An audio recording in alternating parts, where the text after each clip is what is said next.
Be on my second time. Oh, here it is. Okay, okay. It's like my third time live streaming, so I'm a little nervous. I gotta make sure I'm live. I don't know if I'm live. I gotta see on my phone real quick. The NBA season is over with, though. Okay, I see it. Okay, we are live. See if I can get a thumbnail for this.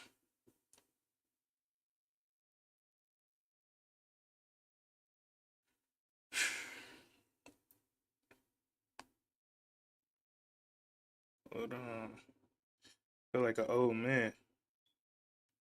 It's not popping up on my, so I can't change the thumbnail from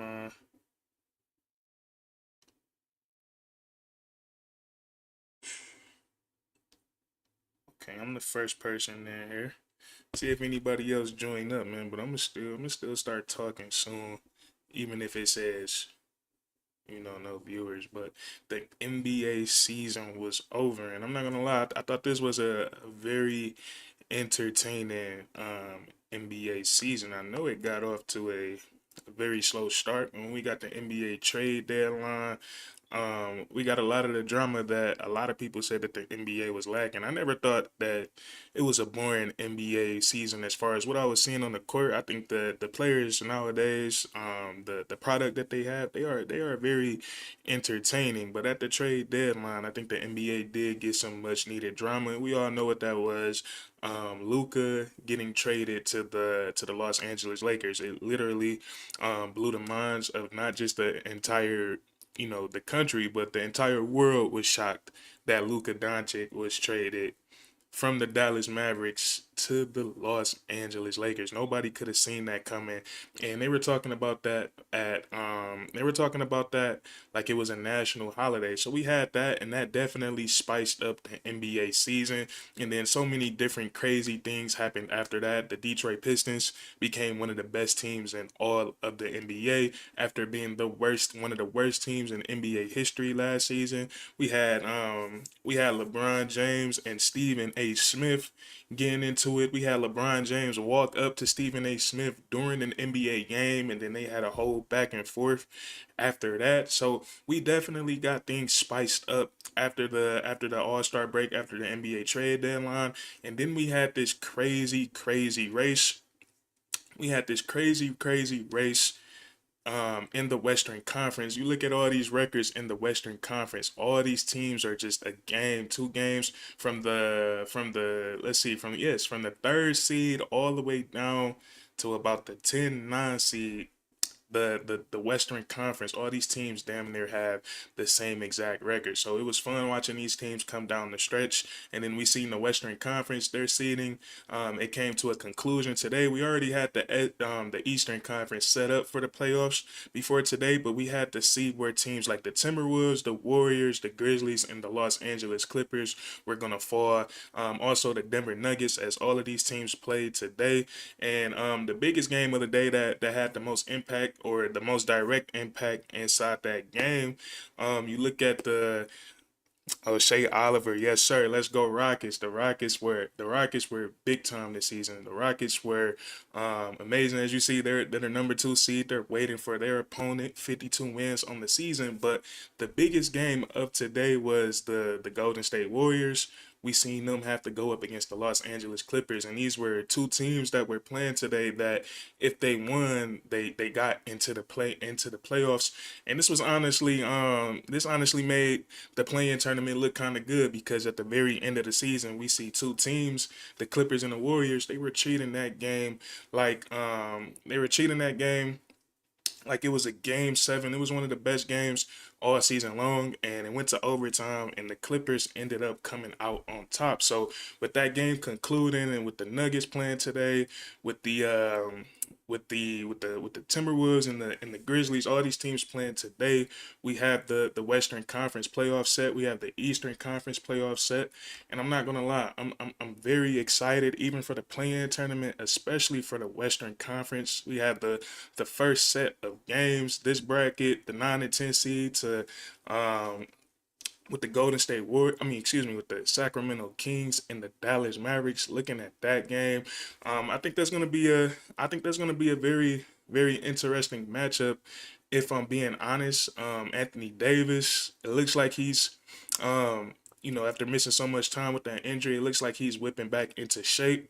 We know they're down Kyrie Irving, but they still have a really deep roster with Daniel Gafford, with Derek Lively, with PJ Washington, Spencer Dinwiddie is really solid. So, and then AD, I feel like Anthony Davis and the Sacramento Kings, they're a really good team, but I feel like Anthony Davis, he's individually significantly better than Domantas Sabonis, Zach LaVine, DeMar DeRozan. So I think the Sacramento Kings, they have the better team when it comes to star power, but I'm liking the depth of the Dallas Mavericks a little bit more, especially with all their bigs. And then I think he can be very, very dominant in a game against the Sacramento Kings. So, and then we move to the other side of the bracket. I think this game is going to be really good. I looked before I turned this on, and the Golden State Warriors, they're heavy favorites. I think they're like 5, 6 point favorites, but I think that's a mistake. I really like, and I know they just fired their coach, but I like the Memphis Grizzlies. I like their roster, but I'm a really big fan of Ja Morant, especially when it comes to playoff basketball. When it comes to playoff basketball, Ja Morant, I think he's one of those players that elevates his game. And what I like about him is that he doesn't have to rely on the outside jump shot. Ja Morant, he can get to the paint, and he have a move that's so unstoppable. He has that float game. His float game is unbelievable. But if I had to lean towards one team in his lineup, and I definitely think it could go either way, the Golden State Warriors. They've been really good down the stretch. I honestly can't believe they lost that game on their home court today, although the Clippers have been super hot. But I thought that was a pristine opportunity for them to handle business and get into the playoffs.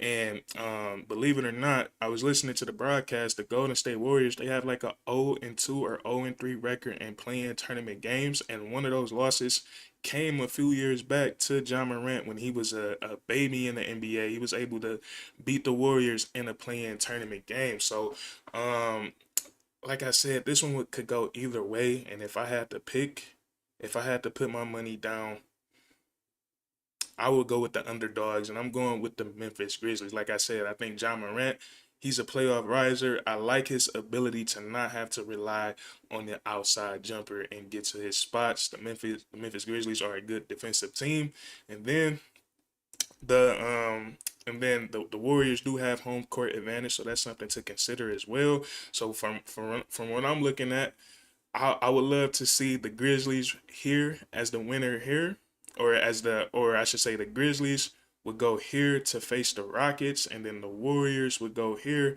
and face the Dallas Mavericks. That's what I'm saying right now. So that's all we can look at for the play-in tournament right now, because it is a 2 round thing.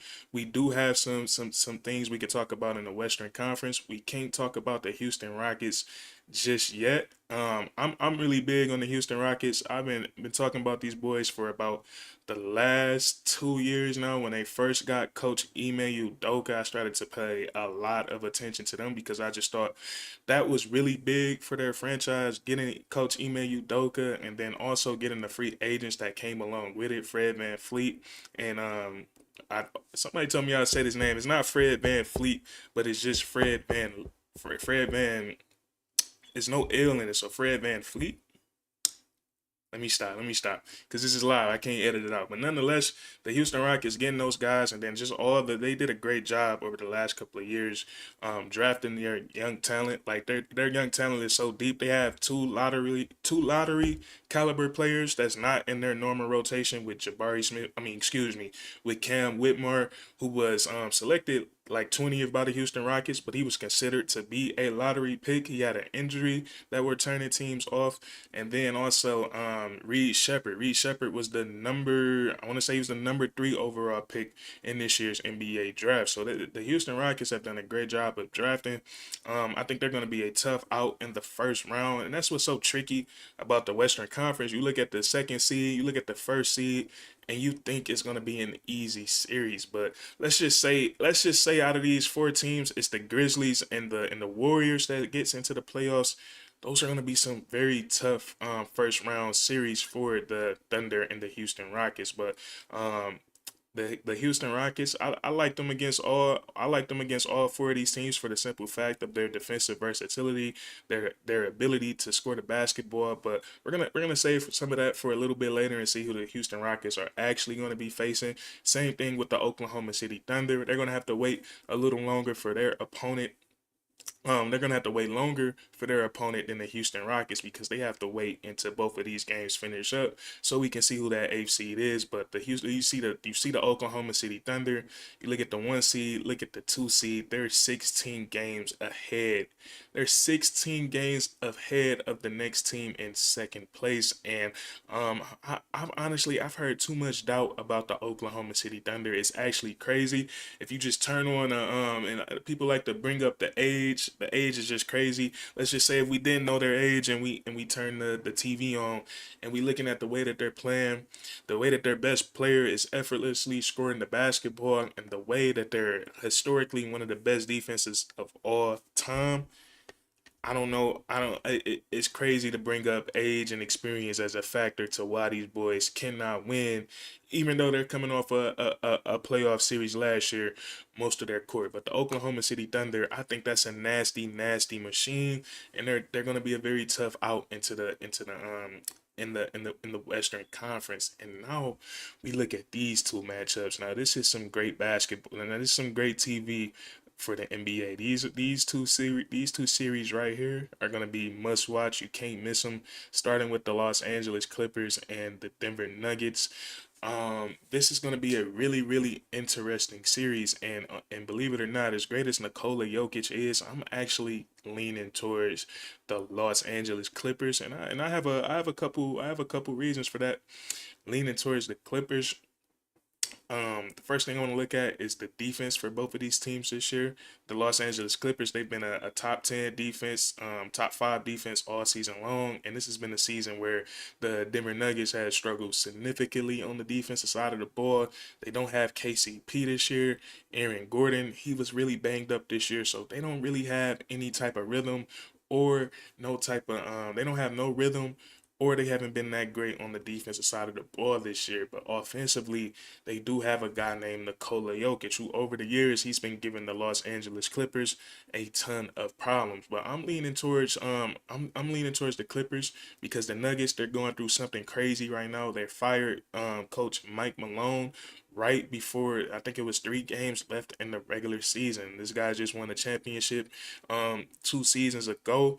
He's the most winning coach in Denver Nuggets history. So for him to be let loose like that, I thought that was very crazy, and I don't know how that's going to impact the Denver Nuggets going into playoff basketball. So I think this series, I think it definitely has the potential to go 7 games. I think this is going to be all of these games are going to be must see basketball with the way that Kawhi Leonard is playing, with the way that James Harden is playing, and the way that the Clippers have been able to perform as a unit. Them having 50 wins on the season with everything that they've had to go through as far as injuries and players being unavailable.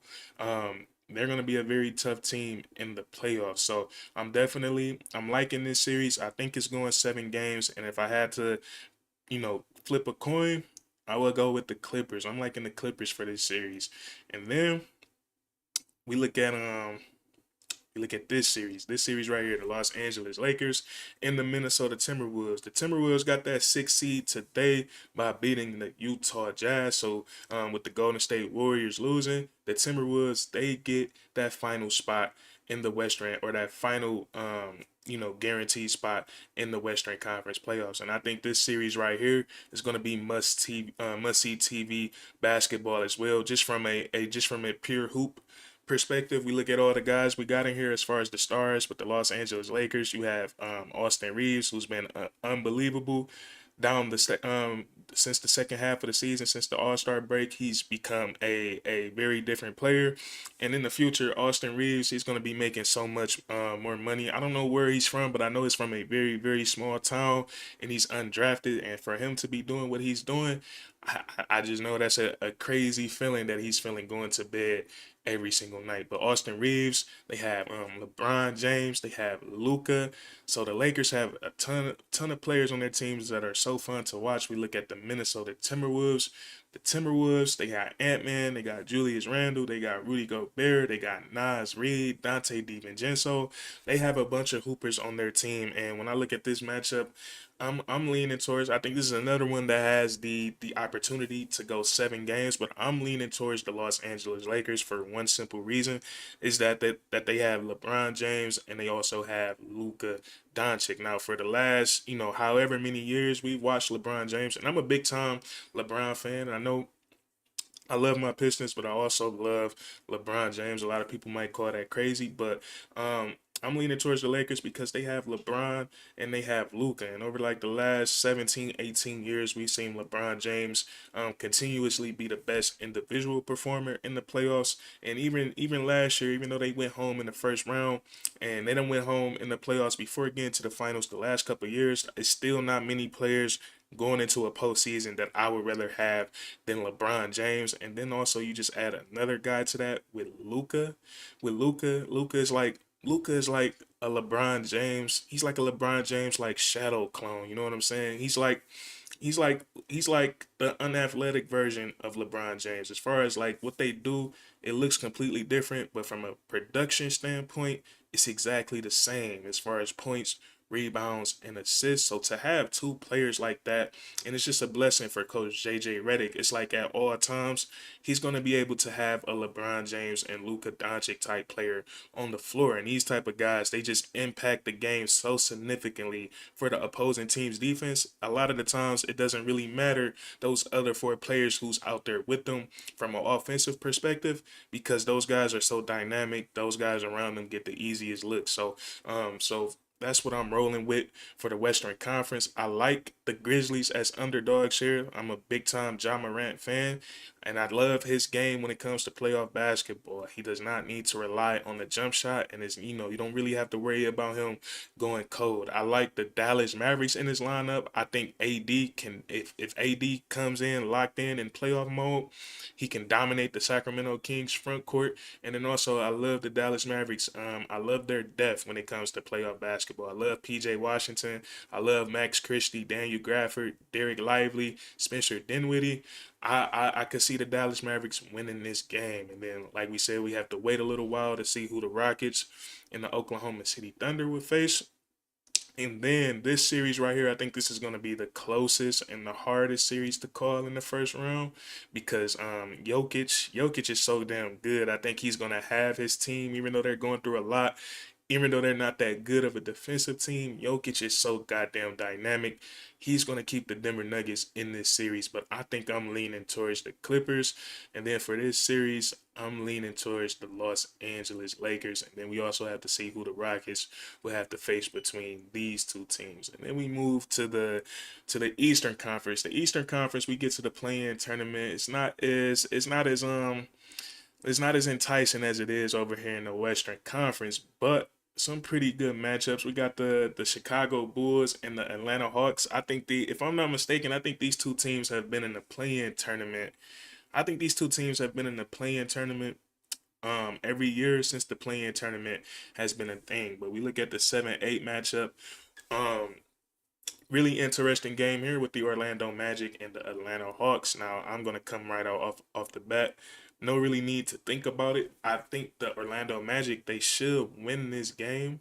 They should win this game, but I think the Atlanta Hawks, they're so talented offensively. They could heat up and they could score points. I would say the Atlanta Hawks have a puncher's chance, but I think the Orlando Magic, Paolo Banchero, I think he's going to be easily the best player on the court.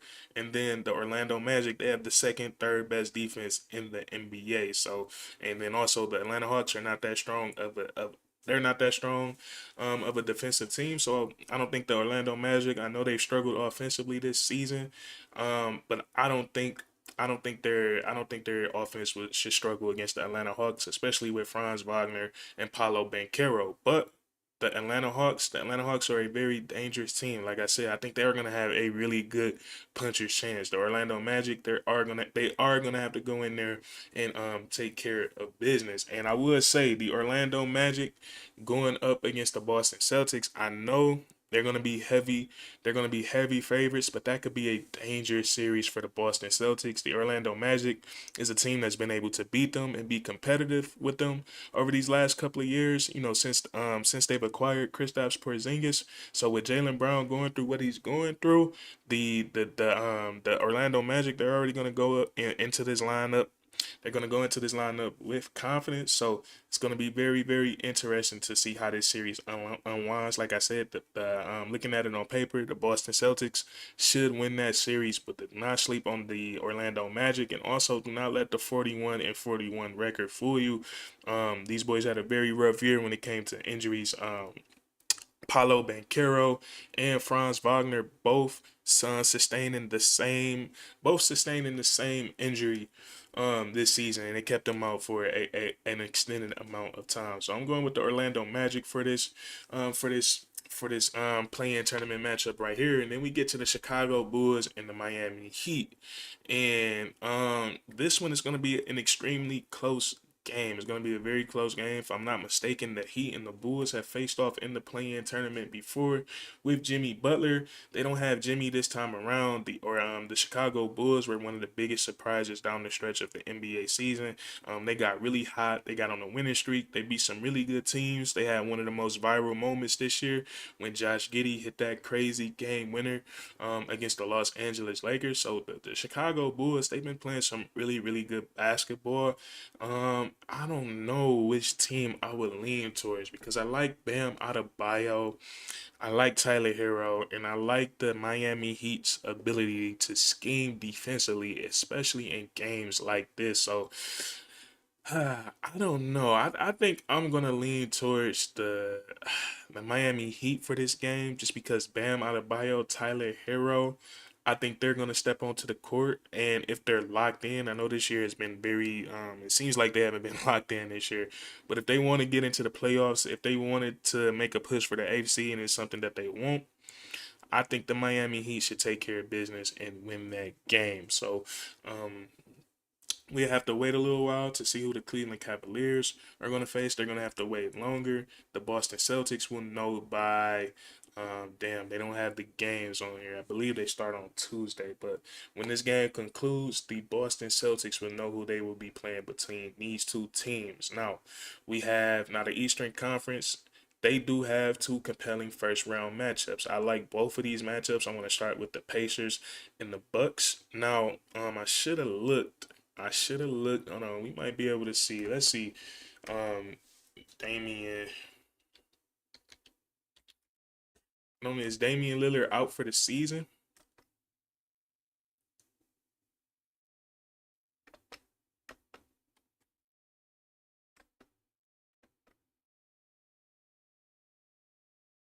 Okay, they saying it's possible that Damian Lillard could return for the Milwaukee Bucks this year. It says they're optimistic about it, but I don't know. I know them blood clots who's ever been diagnosed with it. Um, it's kept them out an extended amount of time. Dame Lillard.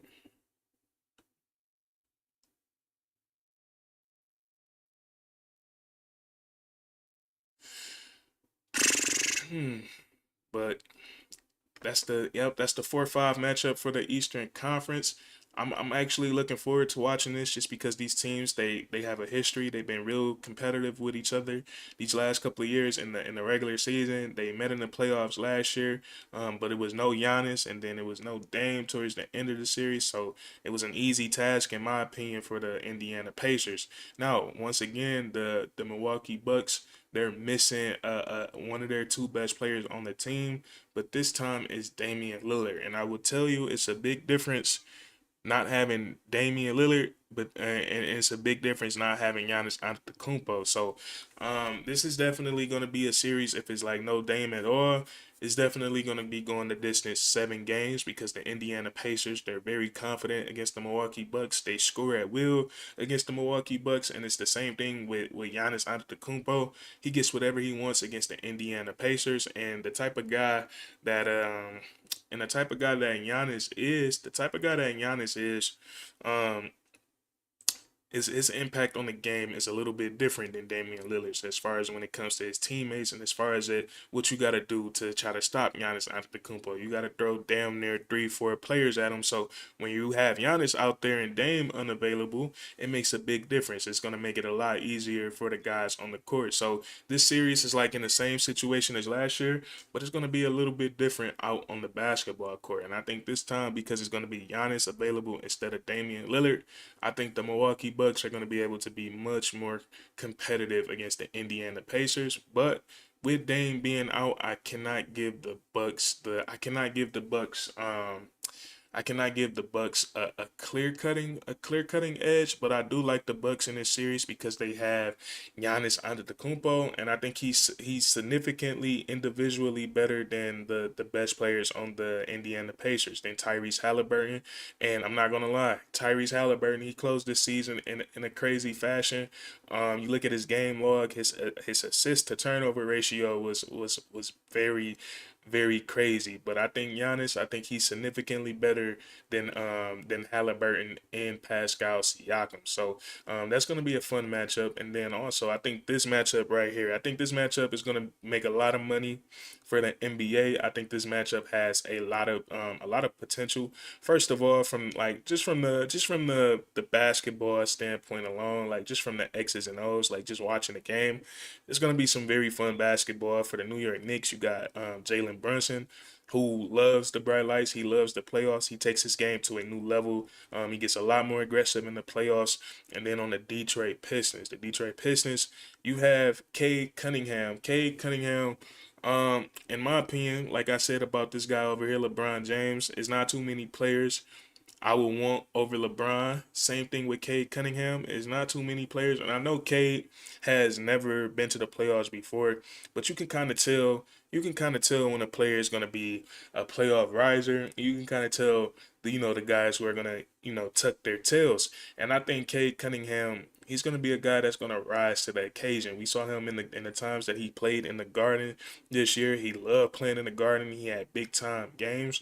And you listen to Cade Cunningham talk. You listen to him since he been a rookie. He knew the situation he was coming in with the Detroit Pistons, and he said he wanted to help this team help this organization become a relevant basketball team again. So he's just a guy that wants it. So I think he's going to be able to step up on a big time stage, and he's going to be able to put on the show. So watching Jalen Brunson and watching Cade Cunningham go at it, that's going to be very fun. And then you have the narrative side of it. We all know, with the Detroit Pistons being successful, a lot of people don't like that because they were so easy to make fun of last year, so easy to beat last year. And then just a year later, the Detroit Pistons, they come around and they got off to this season to a very slow start. Like, people don't understand the Detroit Pistons, somewhere around the month of January, this team was below or like right at 500. And like during the month of January up until right now, they've been, like, from a win-loss perspective, they've been one of the best teams in all of the NBA, and they've also been one of the best defensive teams in all of the NBA. And with all this happening, with the Detroit Pistons becoming like an actual good team, so suddenly a lot of people don't like that. Their peers don't like that. We see them getting a lot more.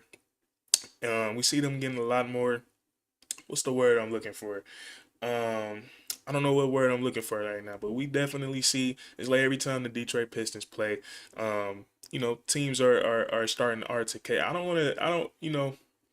I don't want to say starting altercations with them, but they're going into the game and they're trying to match that energy of the Detroit Pistons, and it's it's kind of hypocritical. We look at our analysts, the guys that we listen to the most. We look at these guys on ESPN. We listen to them on Fox. They always call the game so soft. They say it's not physical enough. Today's players wouldn't be able to play back then. And as soon as we see the game getting a little bit more physical, we can see guys getting in each other's faces. And especially when the Detroit Pistons do it, they label it as bad for the league, and these guys shouldn't be doing it. So I think the Detroit Pistons, I think they're gonna have a lot of eyes on them, and I think they're gonna be able to come out. I think they're gonna be able to come out, and they're gonna be able to put themselves on the map even more. You already know who I'm rocking with this series. I'm going with the Detroit Pistons. I'm going with the Pistons in 7. I think Cade Cunningham, he's gonna average a double double in this series. He's gonna have a couple triple doubles this series, and I think he's gonna go into the Garden in Game 7, and he's gonna take the Detroit Pistons to the second round of the NBA playoffs. But there you have it. Those are all the matchups we can go over so far. I just want to briefly go over it. This is my favorite time of the year. I'm very very excited. I can't wait to watch this series.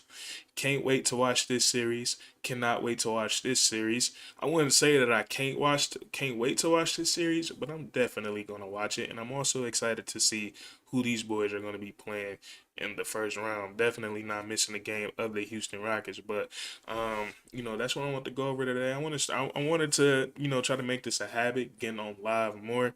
Um, we got one comment in here. Shout out to Shay Oliver for stopping by.